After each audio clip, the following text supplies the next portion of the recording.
বাংলাদেশে কিন্তু একটা ভয়াবহ তাপপ্রবাহ শুরু হয়েছে। চলুন ব্যাপারটা একটু দেখে নেওয়া যাক। দেখুন, তীব্র গরমে এখন পুড়ছে পুরো দেশ, আর পরিস্থিতিও কিন্তু বেশ গুরুতর। তাপমাত্রা এর মধ্যে ৩৭ ডিগ্রি সেলসিয়াস ছাড়িয়ে গেছে। ভাবা যায়?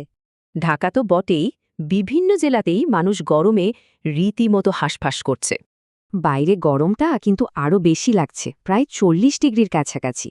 ফলে যারা বাইরে কাজ করেন তারা পড়েছেন চরম কষ্টে, বাড়ছে পানি আর বিদ্যুতের সংকটও।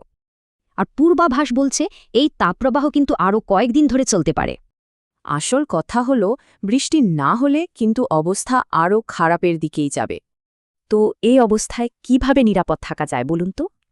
খুব সহজ দুটো কাজ করতে হবে। প্রচুর পানি পান করুন আর সরাসরি রোদটা এড়িয়ে চলুন।